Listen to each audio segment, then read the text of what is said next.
Take a look at that. Oh yeah, Ooh. Yeah, we're gonna make it look good. Yeah, I just want to ride, so I'm gonna do this, make it look good, and go. All right, so the technique with this product is you just spray some on, you let it sit, and then you wipe it down, and then you have a dry rag available to re-wipe so that you avoid any kind of fogging and stuff like that. Of course, with the glass cleaner, it is what it is. It's pretty self-explanatory in that. These microfiber cloths are really inexpensive, but they do the job just as well as the expensive ones. I've got a couple expensive ones too that I had before I bought these, and I realized that if you drop them and they get destroyed, why would you want to spend a lot to replace them? So these are actually 99 cents a pop, which is amazing.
That is finished.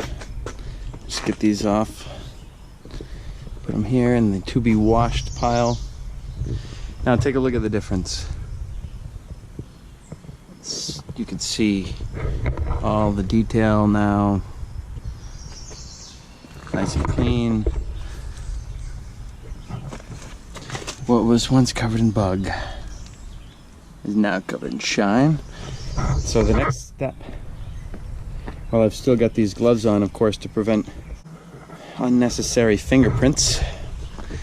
I'm going to mink oil the seat. This stuff waterproofs the seat, and it smells really nice, actually. You just have to apply it, you know, every few rides or as necessary, depending on how much sunlight you're getting right on your seat and all that. And if you park in the shade, that's gonna help you, obviously. But this stuff is super easy to put on. Just need a little bit, kind of work it up so it's got a little bit of a flex to it.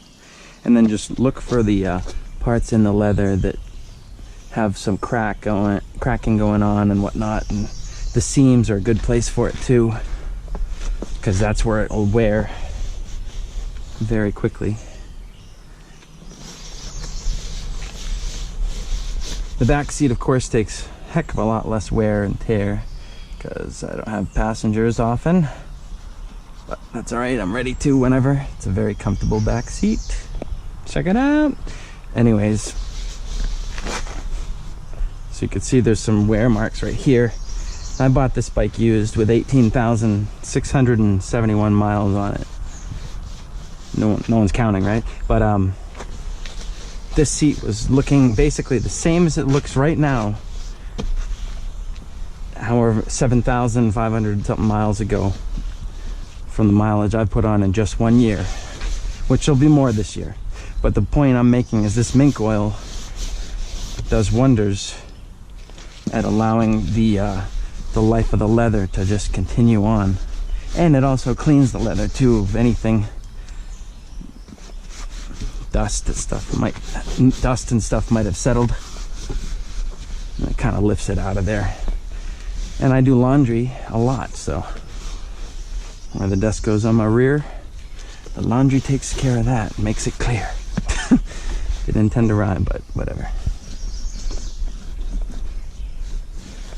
I'm really getting the seams very well, because, you know, again, real leather, so waterproof is key. God forbid we get stuck in the rain. Hopefully the camera angle's working out here. I just kind of plopped it on my head mount and went ahead to town with it. This is the newest part of the seat, this backrest. When you don't have a passenger, and sometimes even when you do, it's extremely awesome. Helps out in getting more mileage. So this is where it gets tricky because I just cleaned that nice painted section. So they just gotta really take it easy.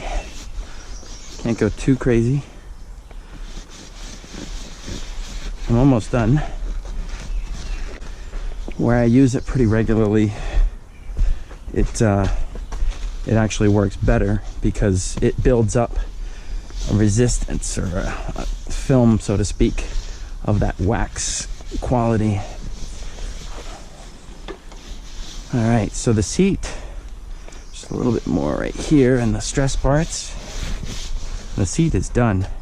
The last part of this, get rid of the oily gloves. Yeah, and I'm sweating pretty good because, you know, it's one of those days. So this micro cloth did not get bad. Now I'm gonna go and get the areas that I accidentally did a little overage on the old oil. That way it's looking clean on the paint.